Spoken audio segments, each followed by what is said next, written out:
Quais foram os momentos decisivos que me fizeram decidir trabalhar como autônomo lá alguns anos atrás? Vamos falar sobre isso depois da vinheta, bora lá!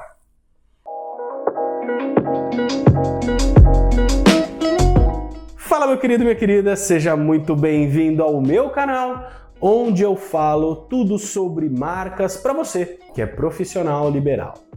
Agora vou falar um pouquinho sobre a minha trajetória, né? Esse vídeo eu vou falando um pouco sobre a minha trajetória. Parece que isso é relevante, então vamos falar sobre isso, sobre alguns momentos, né, que me fizeram tomar a decisão de seguir sozinho e não continuar trabalhando para empresas, para agências e tudo mais. Cara, a minha carreira no design, eu vou falar especificamente do design, porque tem bastante coisa antes, mas vamos falar especificamente de design. A minha carreira no design, ela começa no e-commerce. Depois desse e-commerce, eu fui para uma gráfica rápida. Depois, nessa época da gráfica rápida, foi quando eu fui fazer minha faculdade, de fato. Até então eu só tinha feito alguns cursos, eu era um micreiro do design. Tinha feito curso de Photoshop, Illustrator, InDesign, produção gráfica ali. E a partir disso tinha desenvolvido algum conhecimento, fazia algumas coisas ali por lazer e isso acabou se tornando um trabalho. Depois eu fui fazer faculdade, voltei para o e-commerce, trabalhei alguns anos em e-commerce, fui para o universo de agência, trabalhei alguns anos também no universo de agência, saí do universo de agência, voltei para e-commerce e aí do e-commerce eu decidi seguir a minha vida, seguir a minha carreira, né? E o meu primeiro momento, naturalmente, foi fazendo freela para agências, né? E qual que é a grande questão aqui, né? Nesse processo todo, eu tive vários momentos na minha carreira. Peguei grandes projetos. Nas agências onde eu trabalhei, tive grandes projetos, tive grandes marcas que eu pude atuar. Só que sempre teve uma coisa, sempre teve um desafio que era muito comum, que era a questão da falta de profundidade, né? A gente aprende na faculdade, quando você faz faculdade de design, a gente aprende o mundo ideal, que é o quê? Que é o cliente se interessar pelo seu projeto, é ele te mandar um bom briefing, é você ter um processo junto com ele de construção daquela marca, daquela campanha, né? Eu trabalhei muito em agência de publicidade, então não fazia tanto identidade visual, fazia, mas fazia muito pouco. Nosso conceito ali era mais campanhas mesmo, né? Então, trabalhei muito em campanha, então era aquela campanha para aquele momento, para gerar um buzz, era sempre isso, né? E isso me incomodava bastante. Então, a minha saída da agência para o branding, ela vem muito nesse sentido, sabe? Ele vem muito no sentido de buscar algo mais, buscar um relacionamento mais forte com o cliente, criar alguma coisa em parceria com o cliente. Eu tô desbloqueando o celular aqui para ver a pauta, tá? Não se incomode, não tô conversando no WhatsApp, não. Mas assim, tinha muito essa questão, sabe? E aí eu vou pro branding. Os meus primeiros clientes são indicações de agência, são projetos com agência, e eu fico por alguns anos trabalhando com agência, de novo com clientes grandes, fazendo freela nesse caso, né? E o que me fez falar, não, agora eu sou freelancer, né? Vamos lá, a gente tem dois momentos, né?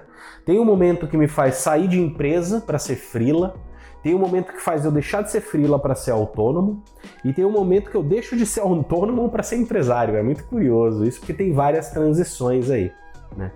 E assim, o primeiro momento eu sair das empresas para ser freela.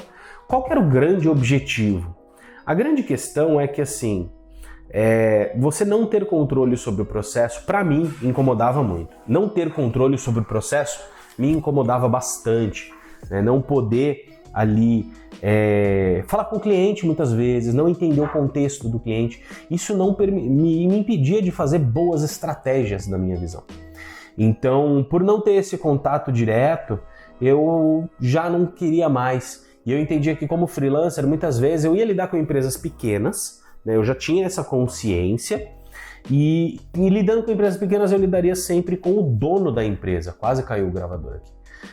Eu lidaria com o dono da empresa. E lidando com ele, eu teria acesso a estratégias mais robustas e tudo mais. Então eu saio da empresa e me torno um freela, né? Só que eu não tinha muito essa separação que eu tenho hoje do que é freela e do que é autônomo, que inclusive é uma visão de um cara que se tornou um grande amigo, um mentor e se tornou um amigo, que é o Guilherme Sebastiani, que é o freela presta serviço para a agência e o autônomo presta serviço para a empresa. E aí eu fui me tornar freela. E como freela, por muito tempo eu prestei serviço para agência e eu não tinha acesso ao cliente do mesmo jeito. Eu já tinha um pouco mais de controle sobre a minha rotina, o que era muito bom, mas eu não tinha acesso ao cliente, eu não conseguia criar estratégias mais robustas. E aí, criava campanhas ainda, campanhas de marketing digital principalmente, que era a minha expertise naquele momento maior. Já estudava branding, já tinha alguns projetos, mas a minha expertise maior era de marketing digital. E aí isso me incomodava ainda profundamente e tal. Fui para fazer freela em consultoria de branding, e aí já foi um pouco diferente, porque eu lidei com consultorias boutique, onde a gente realmente lidava com o cliente. Eu era parte da equipe do projeto que lidava com o cliente final, como estrategista, então isso já era interessante. Mas chegou um determinado momento que eu falei, cara, isso daqui eu não tenho controle. Porque quem consegue o cliente é a consultoria, é a agência. E ele vem para mim quando ele tem um cliente. Quando ele não tem um cliente, ele não chega em mim.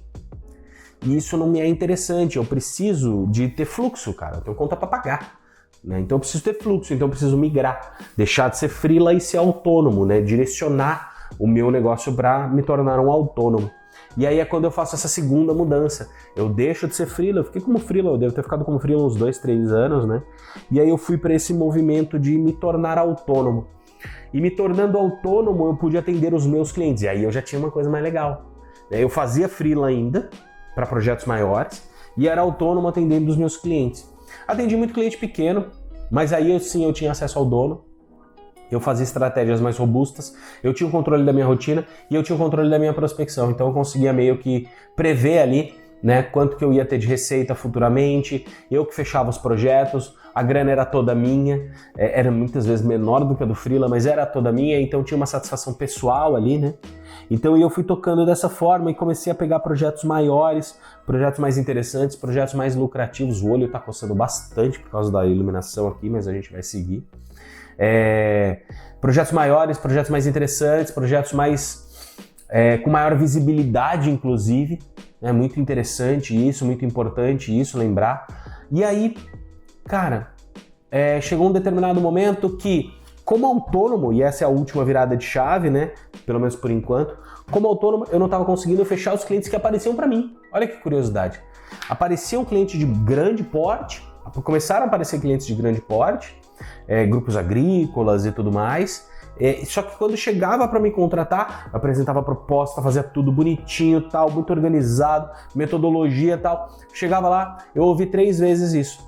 Cara, a gente quer fechar com você, a gente gostou do seu método é o melhor do que a gente viu, mas nós não temos confiança em fechar com um profissional autônomo, nós queremos fechar com uma agência, com uma consultoria, com uma empresa. E aí é o momento que eu decido abrir empresa. Que eu falei, cara, eu tô sendo impedido pelo contexto, por eu não ser um Estevão Justo, por eu não ser um cara extremamente conhecido dentro do mercado, eu tô sendo impedido por esse contexto de atender grandes marcas.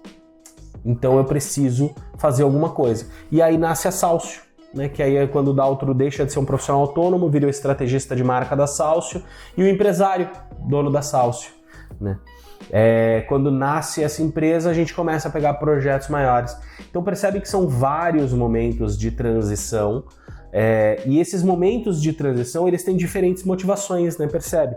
Quando eu saio da empresa, da agência para virar freela, eu crio um pouco mais de liberdade e acesso ao cliente. A liberdade eu consegui, mas não consegui acesso ao cliente. Aí eu me tornei autônomo, aí eu tinha liberdade e acesso ao cliente. Só que aí eu queria voos maiores. E aí, como autônomo, eu deixo de ser autônomo e me torno empresário.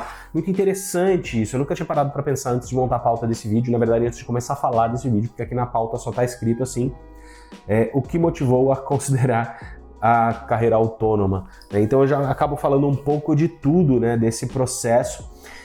E assim, é uma decisão difícil, não é uma decisão fácil. Se você está nesse processo, eu super te entendo, tá?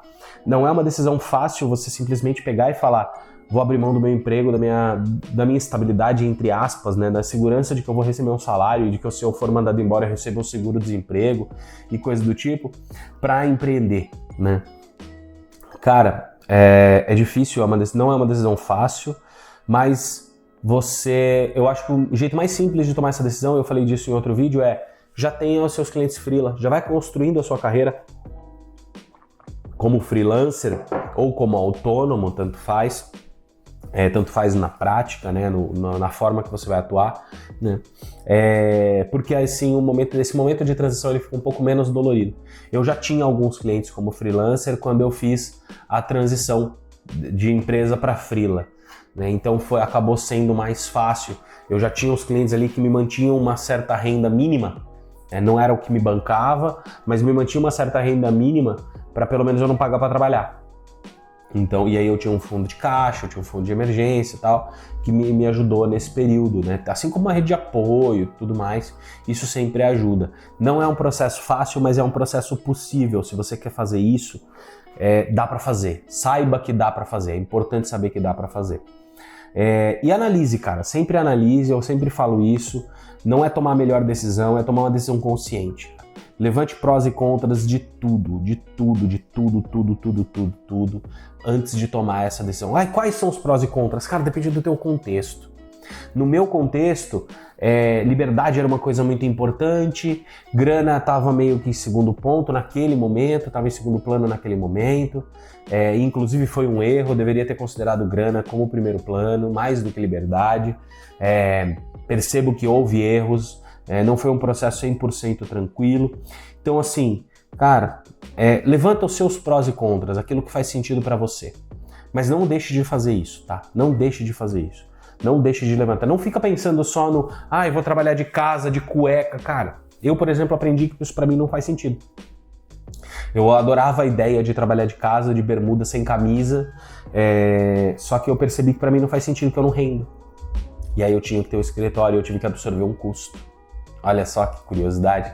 Eu tive que absorver um custo que eu sequer tinha como pagar naquele momento.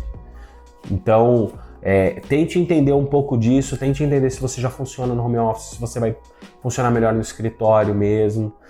Tenha todas essas informações, levante essas informações, levante os prós e contras, as possibilidades, o que pode dar errado, o que não pode dar errado, para você tomar essa decisão de uma maneira consciente. Né? Não é acertar, é estar consciente do erro até para poder eventualmente voltar para trás, se for o caso, e se preparar um pouco melhor para fazer essa transição. Cara, uma pergunta bem recorrente quando eu falo disso é como é que eu consegui meus primeiros clientes como freela? Cara, os meus primeiros clientes foram conseguidos do jeito mais bobo possível, tá? Plataformas de freelancer, Workana, 99 Freelas, 99 Designs e outras. Hoje tem inclusive mais ferramentas mais interessantes para conseguir os primeiros projetos, mas essas foram as principais ferramentas no começo que eu usei para conseguir esses clientes. E ali eu consegui fidelizar alguns clientes. Então tinha algumas agências que faziam projetos para mim, que faziam só projetos comigo e que fizeram 2 projetos dentro da plataforma e depois a gente foi para fora, contato via WhatsApp, pagamento direto para mim, e a gente foi fazendo essas parcerias. Então isso acabou sendo bastante interessante. Os primeiros projetos como autônomo vieram através de indicação dessas agências. Olha que curiosidade. O primeiro projeto como autônomo veio de indicação da agência, porque era um projeto de branding e a agência não fazia branding. Então ela me indicou para fazer o projeto, para depois eles fazerem um marketing digital. Então acabou sendo um caminho bem interessante. Eu acho que é super viável fazer isso, tá? Mas plataforma paga pouco. Paga pouco, mas paga pouco para quem tem um emprego, para quem já tem uma grana, já está fazendo ali o seu dinheiro, pagando suas contas. Pagar pouco é um jeito legal de você começar a entrar no mercado que não te conhece. Então isso pode ser um caminho. Outro caminho pode ser, claro, você fazer conteúdo no Instagram, no TikTok, aqui no YouTube e tal. Isso pode ser um caminho para você adquirir clientes. Mas eu honestamente acho que esse é um caminho muito mais longo. Se você está disposto, se você quer ser freela daqui 3, 4 anos, daqui 2 anos, vamos ser mais honestos, né? 3, 4 anos é muito tempo, mas daqui 1, 2 anos, é legal. Isso daí pode ser mais interessante para você, talvez você se sinta menos desvalorizado. E é ótimo isso, tá? É ótimo se sentir menos desvalorizado. Só que as plataformas, elas são um bom caminho para quem quer começar de algum lugar e precisa começar mais imediatamente. Às vezes você tem uma velocidade de produção interessante, você consegue dar vazão para muito volume de trabalho. Todas essas coisas podem ser legais, podem ser interessantes para você, para construir ali os seus primeiros projetos. E cara, os conselhos são esses, tá? De verdade. Acho que o que eu posso dar de conselho é isso. Menos ego e mais análise. Eu acho que talvez seja um dos melhores conselhos que eu posso dar e que eu adoraria, inclusive, ter ouvido lá atrás, né? Considere grana, considere tudo que for possível para tomar essa decisão de falar, a partir de agora eu sou freelancer. Considere todas as variáveis possíveis e imagináveis, tudo que vier à tua cabeça, considere e toma a melhor decisão, a decisão mais consciente possível e a melhor decisão para o seu contexto. Você pode escutar os outros? Claro que pode. Pode me chamar no Instagram para a gente bater um papo sobre isso, com certeza. Mas o teu contexto é que manda, é a tua realidade que manda, é a tua cabeça, a pressão psicológica quem vai sentir é você. E você se conhece melhor do que ninguém. Então, saiba avaliar essas questões e validar isso, beleza? Pois bem, esse é o vídeo de hoje, foi um pouquinho mais pesado do que o normal, no quesito densidade, mas se você curtiu, eu vou pedir para você clicar no curtir aqui embaixo, é o mínimo, né? Se inscreve no canal, ativa as notificações e manda embaixo aqui nos comentários as suas impressões sobre esse conteúdo, se você achou que eu falei boas coisas, se você achou que eu falei besteira, e se você odiou o vídeo, não esqueça, por favor, manda para alguém que você odeia para não perder tempo sozinho, beleza? Um grande abraço para você e até o próximo vídeo. Tchau, tchau.